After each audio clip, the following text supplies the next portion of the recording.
तो हेलो दोस्तों, स्वागत है आपका चैनल में और एक और नई वीडियो में। इस वीडियो में हम लोग बात करने वाले हैं कि आप किसी भी ट्रिप का बजट कैसे बना सकते हैं। तो चलिए वीडियो स्टार्ट करते हैं।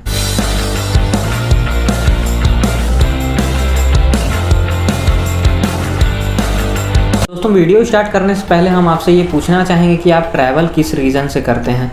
कमेंट बॉक्स में बताइए कि आप किस रीज़न से ट्रैवल करते हैं। दोस्तों, किसी भी ग्रुप में हर प्लान फेल क्यों हो जाता है। आप लोग सोचते होंगे कि हम लोग इतना ज़्यादा प्लानिंग करते हैं, इतने अच्छे से प्लानिंग करते हैं, फिर भी कहीं घूमने जाने का प्लान क्यों नहीं बन पाता है। तो इसका कहीं ना कहीं मेन रीज़न होता है कि बजट अगर हम लोग अच्छे से नहीं बनाते हैं कि जाने में कितना खर्चा होगा, क्या लगेगा, क्या नहीं लगेगा, किसका कितना लगेगा, एक आदमी का ज़्यादा लगेगा, एक का कम लगेगा, तो उसमें मज़ा नहीं आता है।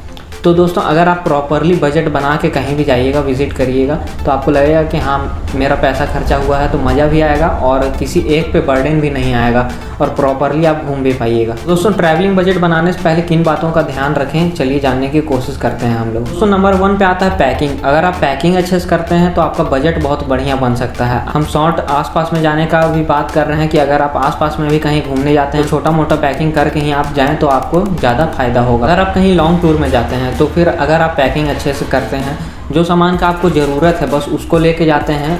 मतलब ऐसा नहीं कि नहीं ले जाने के चक्कर में सब छोड़ दिए, और ले जाना है तो सभी ले गए एकदम बैग भर भर के, और अब सामान काम नहीं आ रहा है, तो उसमें भी हम लोग का लॉस ही होता है। अगर आप कोई सामान, मतलब जो प्रॉपर सामान है, अब मान लीजिए कि आप पानी लेके जाइएगा अपना एक बोतल, बड़ा बोतल, तो फिर आप लोगों का अच्छा खासा पैसा बचेगा। आप घर से कुछ खाने का नाश्ता लेके जाइएगा तो फिर आपका और पैसा बचेगा। अगर मान लीजिए आप कहीं 5 दिन के ट्रिप में जा रहे हैं तो आप एक दिन का तो नाश्ता लेके जा ही सकते हैं। आप बाहर का इधर उधर का खा के, ऐसा नहीं कि पहले ही दिन पेट खराब हो गया और 5 दिन तक का पूरा ट्रैवलिंग ख़राब हो गया, तो ऐसा भी नहीं होना चाहिए। तो इसीलिए आप छोटा मोटा सामान ऐसा पैक करके जाइए कि आपको काम दे। मान लीजिए कि आप चार्जर ले जाना भूल गए, अब चार्जर नया ख़रीदना पड़े, तो ये सब चीज़ हम लोग का कॉस्ट को बढ़ा देता है। और अगर कुछ आप एक्स्ट्रा चीज़ भी ले जाते हैं, अब मान लीजिए कि 5 तकिया लेके चले जाते हैं, तो उसको आपको कैरी करने का अलग आपको कॉस्ट लगेगा।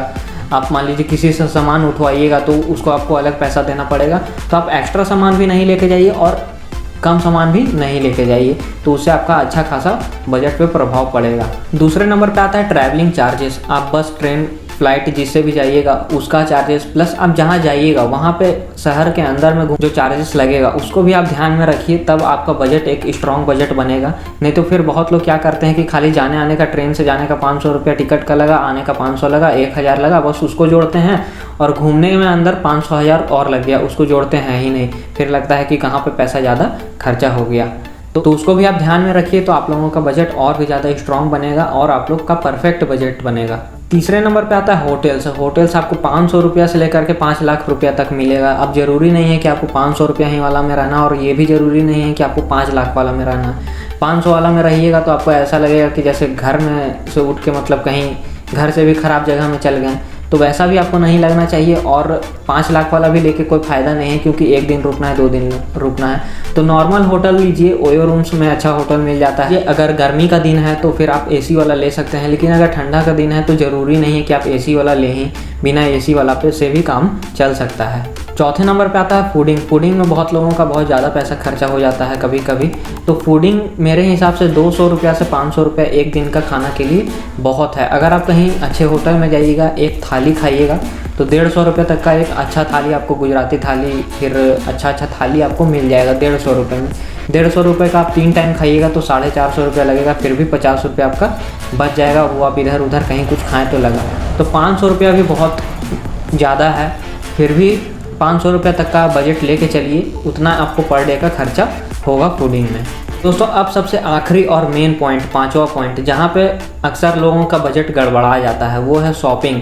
हम लोग कहीं भी जाते हैं तो अंधाधुंध शॉपिंग कर लेते हैं। जिन चीज़ों का ज़रूरत नहीं भी होता है, घर में जिन चीज़ों का ज़रूरत नहीं होता, वो चीज़ भी हम लोग खरीद के ले आते हैं, और वहीं पे हम लोग का बजट गड़बड़ा जाता है। तो शॉपिंग भी आप अपने ध्यान से करिए। अगर कोई ज़रूरत वाला चीज़ नहीं है तो उसको नहीं ही लेने का कोशिश करिए, क्योंकि आपको उसको एक तो लिए तो उसको लाना भी पड़ेगा, लाने का कॉस्ट अलग लगेगा। उसके बाद आपको ज़रूरत भी नहीं है उसका, तो वो घर में रखा रहेगा। उससे बढ़िया है कि आप सोच समझ के शॉपिंग करिए। बाकी चीज़ हम लोग सोच के करते हैं, पर ये सबसे ज़्यादा अनकंडीशनली हो जाता है।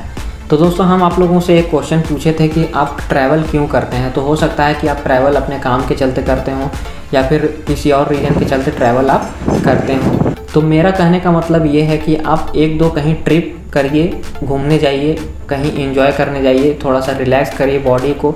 हम ये नहीं बोल रहे हैं कि घूमते ही रहिए, लेकिन साल में या फिर महीना में 1-2 ट्रिप आप कर सकते हैं, क्योंकि आप जहाँ भी रहते हैं आप एक शहर में सालों साल रह के गुजार देते हैं। और सोचिए कि इतना बड़ा पूरा ब्रह्मांड है, इतना बड़ा ब्रह्मांड छोड़ दीजिए, इतना बड़ा धरती है, इतना बड़ा धरती में कितना सारा कल्चर है, कितना सारा जगह है, कितने सारे लोग हैं मिलने के लिए, देखने के लिए, और नया नया इंटरेक्शन होगा, कैसे कैसे लोग कहाँ रहते हैं, ये सब चीज़ जानने का आपको एक इच्छा होना ज़रूर है। अब बहुत लोग बोलेंगे जिनका फाइनेंशियल कंडीशन ठीक नहीं है, वो नहीं कहीं ट्रैवल कर पाते हैं, तो हम ये बोलेंगे कि आप आसपास में भी कहीं ट्रैवल करिए, मतलब दूर दराज में नहीं, आसपास में भी कहीं छोटे माउंटेन्स में, लेक्स में, रिवर्स में, यहाँ पे आप जाके थोड़ा अपना नेचर के साथ टाइम स्पेंड करिए, कहीं बगल के शहर में जाके टाइम स्पेंड करिए। तो उससे दोस्तों आप लोगों को फ़ायदा होगा, नुकसान नहीं होगा, थोड़ा सा पैसा खर्चा होगा, लेकिन एक मेमोरीज़ बन जाएगा।